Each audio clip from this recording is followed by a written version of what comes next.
Hi everybody, welcome back to the Dolly Society. My name's Kristen and Meg. Today I'm here to do a quick catch up because I missed Friday sews last week because of all the summer series dresses I released. I thought I'd do a quick catch up to let you know what I'm up to and what's been happening. So stick around if you want to find out.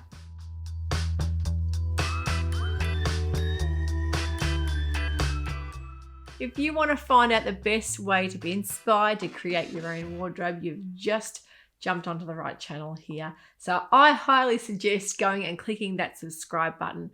And don't forget the notification bell because myself, I do follow a lot of YouTubers, and I just realized a lot of those bell notifications weren't turned on when I thought they were. So I want to find out when they release their videos, and I want to be right onto it. I don't want to be waiting around, and I love the fact that you get notified as soon as they're released.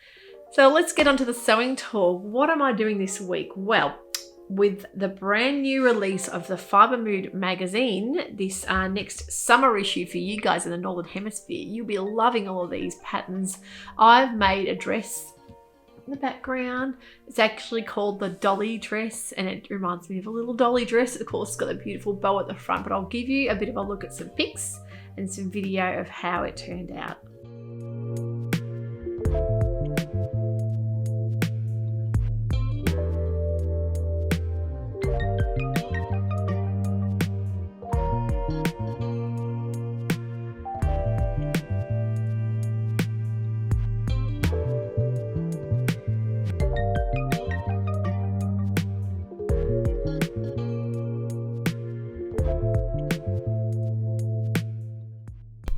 It's a gorgeous little dress with a puff sleeve and that lovely ribbon bow tie kind of neck keyhole front. It's just a simple style. I think it'd be perfect for your summer over there in the Northern Hemisphere. I'm going to layer it for winter with tights and maybe a merino long sleeve top underneath.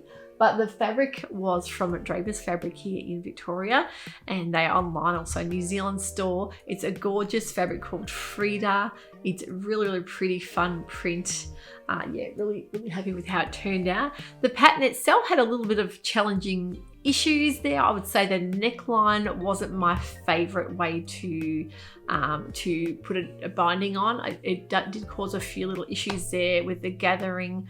I found that the way, sometimes I think it's best to do things the way you know it and the way it will work. It just seemed like a little bit of a strange method for a binding. But in saying that, I had a little bit of drama getting my gathers dispersed, and I ended up unpicking a little bit and fixing the neckline up.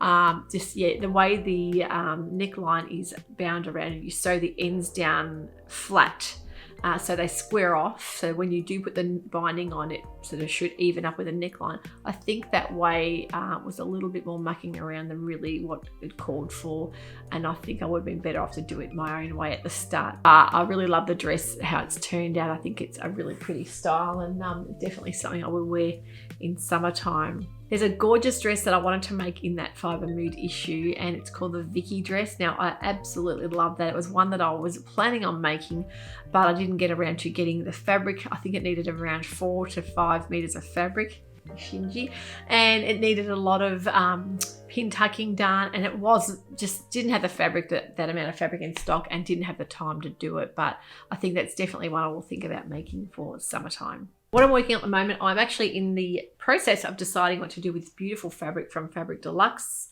here in Footscray, gorgeous Lady McElroy koi fish. And I actually am thinking of maybe making another hope dress because I've got 2.5 meters here, and that's a perfect length of fabric for making that dress. Now, in my summer dress, woven dress episode I did for you guys, you all love the hope dress, and it's one that I've been planning on making another one for quite some time but haven't got around to it. But the other one was the Armadale dress, which was one that Alex Judge loved as well. Both style-like patterns.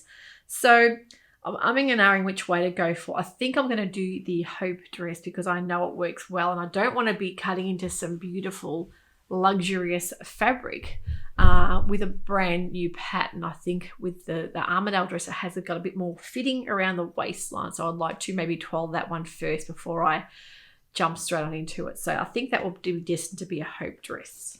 I actually went online after watching her episode about her point turners and how fantastic the Prim set of point turners were. And I went and bought myself a pack because we all know how annoying it can be to do loop turning with really skinny ties. And sometimes those hooked loop turners don't always work. I've tried the method with the overlocking. I've tried the thread pulling through. But sometimes when you have a really skinny tie, that's just not possible to do. So she has a tutorial on her channel as well how to do this. But they have a sleeve. They're like a chopstick with a sleeve, and you just push the fabric in and pull the sleeve over and voila. So they are from Sewing Gem here in Australia. I will link that below and you can go ahead and purchase yourself some of those. And also from Sewing Gem, I bought myself a little Sewline fabric glue pen because they're great for popping pockets on if you want to attach pockets before you sew them. That's a great way to stick them on. I've got myself an expanding sewing gauge for some buttons. I think they're really handy. I haven't had one of these before and I've always been meaning to. And then I went online to Crafts Online and bought myself some free check for buttonholing, some new snips and some new Spring Action Little Fiskars micro tip snips. I've heard that they're really good for when you are cutting curves and snipping curves. So yeah, a few little treats I purchased for myself there. I'm in the middle of putting together a PDF pattern from Pattern Union, and it's the Felix pattern, the Felix jacket. There are lots of different options, but I'll be going for the cropped version. I haven't made one of these before, but I'm thinking it looks like a fairly simple style jacket. This faux leather, I'm just not sure whether it's going to work, whether it's going to be too stiff. But look, it feels quite thin. You really don't know till you get it on, see how it feels to wear. But that will have a lining. I think that will go really nicely, that round lining. Yeah, just for a twirl, I think that will maybe be a really good wearable twirl. It wasn't an expensive faux leather. So if I can get that pattern looking good, it might be a kind of good basic pattern to make quite a few jackets from. I think a beautiful boucle would be really nice in that, and maybe even a heavier denim. Yeah, really not too sure, but I will give that one a try and I will let you know very shortly. I've got to say the Faf machine is working like a dream. The old vintage Faf behind me here. I've made just about everything on it lately. I don't want to go back to my Janome. I'm just loving the way it sews, the power and just the reliability of it. It just doesn't miss a beat, and I'm really, really happy and glad that I've got it fixed up and running. I've got the other little Faf, more like the 1980 version. It's in there getting serviced at the moment, so really looking forward to getting that back too. The beautiful Loretta Davies, she actually sent me a voucher over for being one of her pattern testers. So thank you so much for that. She paid all of her pattern testers with fabric vouchers. So how wonderful is that? All the more reason to go over and jump and have a look at her patterns because she's a wonderful person. So I had a lovely time looking at Cloth Edit here in Australia, and I purchased some gorgeous tea dye print fish fabric.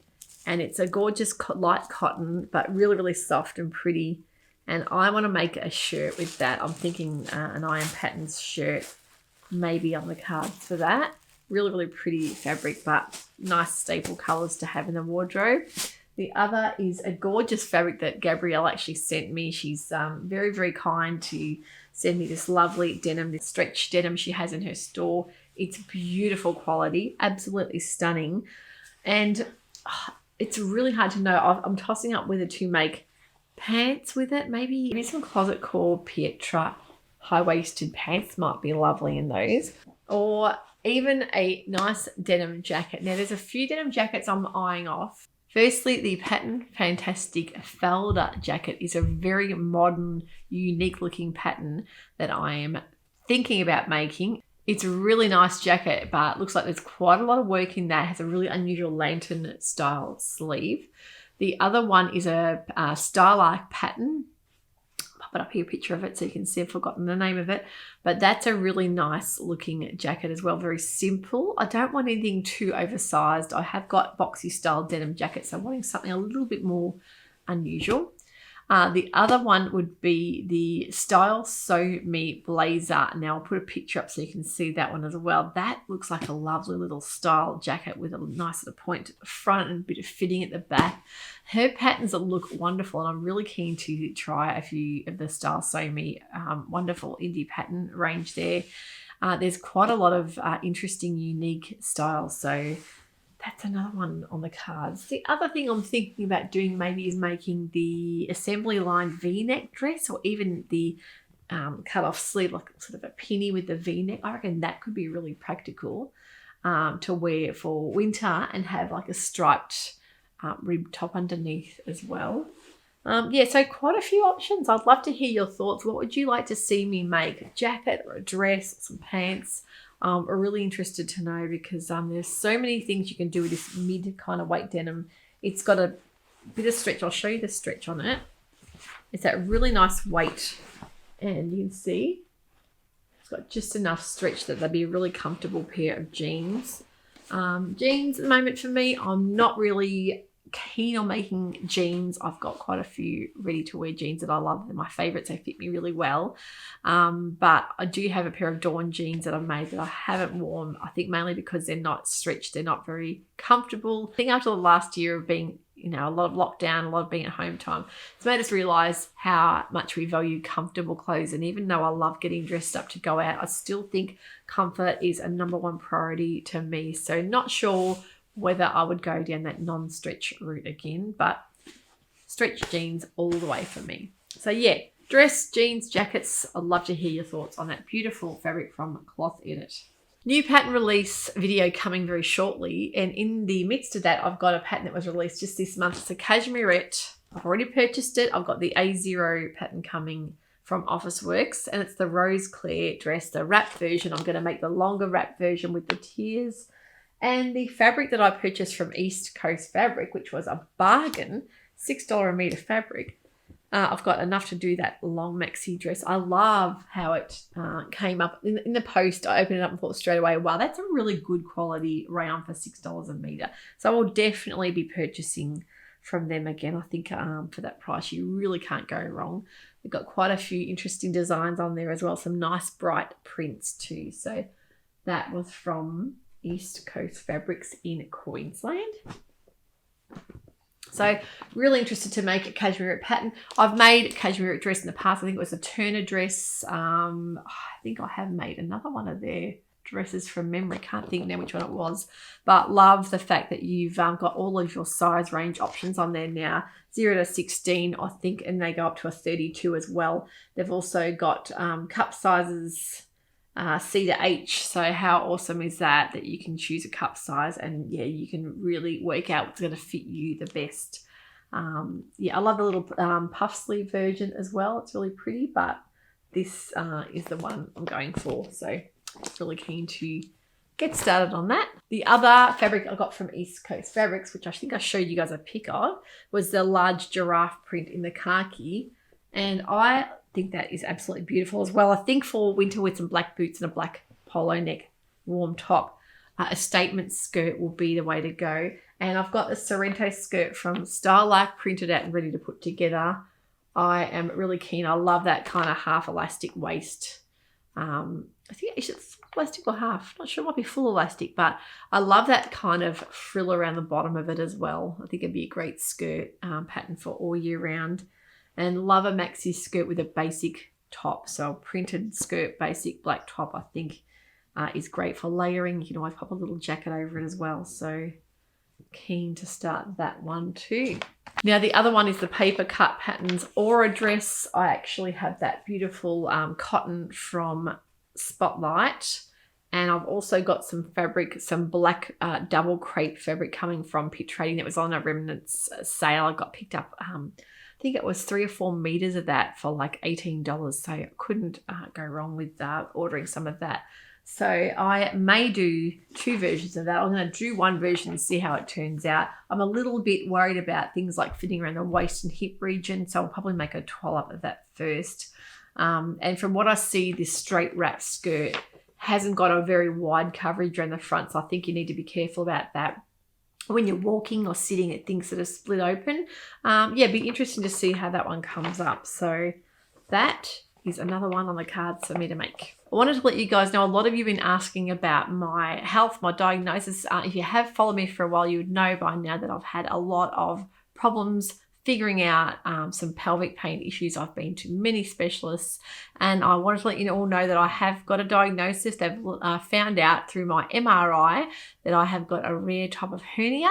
It's called a Spigelian hernia, or Spigelian hernia. Not really sure how to pronounce that either, but what it means is that I will have to have some surgery done, and I'm hoping and praying that I can have the keyhole surgery to fix it up. It means that it's been actually pressing or strangulating my bowel for quite some time on and off, and that explains all of the intense pain I've been having. I've ended up in the emergency room a couple of times over the past year with this, and each time I've gone in, the doctors were baffled as to what it was. And, you know, being us women, we do suffer a lot of different health issues, and I think a lot of the times, a lot of male doctors will tend to brush it off as being women's problems, time of the life, maybe menopausal, premenopausal issues. They put things down to, you know, certain things to do with maybe ovulation or things like that. And it ended up being it wasn't anything to do with that. And I knew I'd actually brought up the hernia issue a couple of times to a couple of different doctors. And each time I was told no, because they would present visibly, you would see them. And I just had a feeling, I had a gut feeling it was to do with a muscular issue. And I thought maybe it could be a hernia. I've been to see a gastroenterologist, and he thought it might be IBD. He even said himself he didn't think it was a hernia. My gynecologist thought it could be, you know, ovulation pain, because heading towards those menopausal years, a lot of things start happening. And I wasn't convinced. And I had had a CT scan a couple of years ago, and it showed up they thought was diverticulitis, but nothing there once I had a colonoscopy done. So going back to a couple of weeks ago, my wonderful female GP sent me for MRI because she wanted to look into soft tissue imaging, because she thought maybe I was on the right track. And I'd done a little bit of research and had found out that women with hernias do present very differently to men and can be very hard to diagnose. So I was onto it. And because I'd done a lot of yoga and Pilates this year, I had been making it worse. The intense pain I'd suffered after doing any kind of exercise made me kind of aware that there was something going on that wasn't quite right. So the MRI had showed this Spigelian hernia that is on the lower left side, and it is very rare. And I'm wondering whether it had something to do with, I know when you have twins, pregnancy with twins you can have issues with your abdomen muscles, not going back to where they were, but that was 20 years ago. And I think as I've aged, maybe something's happened there. I'm not really sure. So the bottom line is I'm going to see a surgeon this week, and I'm really, really hopeful we can get this sorted out, because from what I've researched, it can be like a life-threatening thing if you leave it. And I'm so, so glad that I pushed and persevered, because, as I say, ending up in an ambulance a couple of times is not fun. And especially when you don't really become any clearer on what the situation is, it really makes you think that you need to listen to your own body and really insist on getting scans done and getting another opinion, maybe, if you're not figuring out what's causing that chronic pain.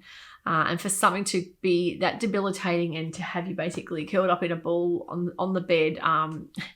I've had 5 kids. I know what labor feels like. It is on par with labor pains. It's so bad.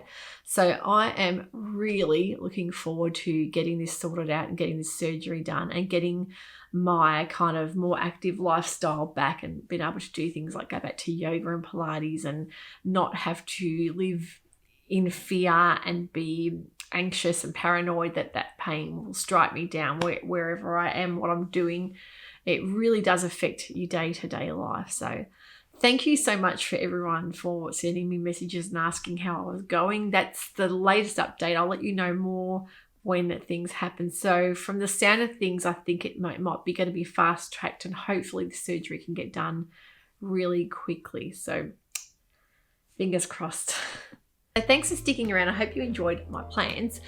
Make sure you guys tune in. I have got a June makes coming out very shortly with all the things I've made in June that I haven't shown you yet. There's quite a few there to get through. I think you're going to love that.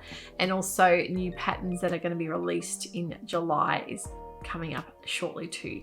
There are going to be a couple of new releases from Pattern Emporium, so stay tuned for that because I know you guys all love to see the new Pattern Emporium range when it's out. So hopefully you will see that very shortly. Thanks for watching. Don't forget to give this episode a like if you've enjoyed what you've seen here today, and I shall see you all very shortly.